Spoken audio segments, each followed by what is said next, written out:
xogayaha gaashaandhigga dalka Mareykanka Jim Mattis ayaa faahfaahin dheeraad ah ka bixiyay sababaha uu dalkiisu u xanibay kaalmada ay siin jireen ciidanka Soomaaliya. Mareykanka ayaa baaritaan muddo dheer socday oo ay soo gabagabeeyeen bishii May ee sanadkan waxay ku ogaadeen in kaalmada dhaqaale ee ay siin jireen ciidanka Soomaaliya la musuqmaasuqay. kadibna wadahadal dhex maray dowladaha Mareykanka iyo Soomaaliya waxaa la isla qaatay in la hakiyo kaalmadan tan iyo inta dib loo saxayo hanaanka lacagsiinta ciidanka xoogga dalka.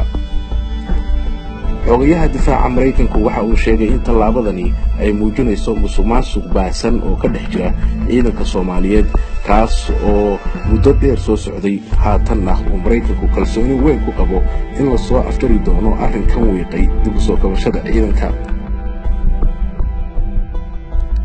xogayaha gaashaandhigga Mareykanku waxa uu bogaadiyay dadaalada dowladda federaalka ah ee Soomaaliya ay wax kaga qabanayso musuqmaasuqa baahsan ee ka jira ciidanka.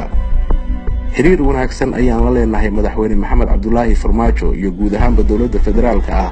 xaqiiqdii tallaabooyin muuqda ayay u qaadeen la dagaalanka musuqmaasuqa. waxaase ogsoonahay inay waqti u baahan tahay sidii ay u miradhali lahaayeen dadaaladaasi. Jim Mattis waxa uu tilmaamay in tallaabada lagu hakiyay gargaarka ciidamada Soomaaliya ay ka dhalatay siyaasadihii gurracnaa ee uu dhaxlay madaxweyne Farmaajo. waxa hubaal ah in Soomaaliya ay heshay madaxweyne mudan in la garab istaago, balse sida aan ogsoonahay waxa uu dhaxlay xaalad aad u adag, ayuu yiri wasiirka gaashaandhigga Mareykanka.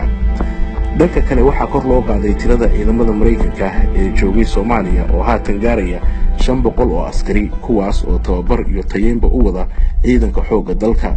waana tiro sida uu sheegay xafiiska Mareykanka ee Afrika aad uga badan tirooyinkii hore u joogay Soomaaliya.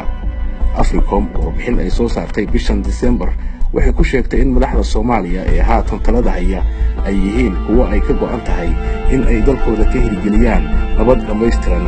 sidoo kalena Mareykanka waxaa ka go'an in arrinkan ay ku garab siiyaan korna ay u qaadaan dadaalka ay ugu jiraan xasilinta Soomaaliya. dhinaca kalena hay'adda lacagta adduunka ee IMF ayaa ku ammaantay dowladda Soomaaliya hirgelinta hanaanka maaliyadeed ee lagu kalsoonaan karo kaas oo ku dhisan isla xisaabtan iyo daahfurnaan.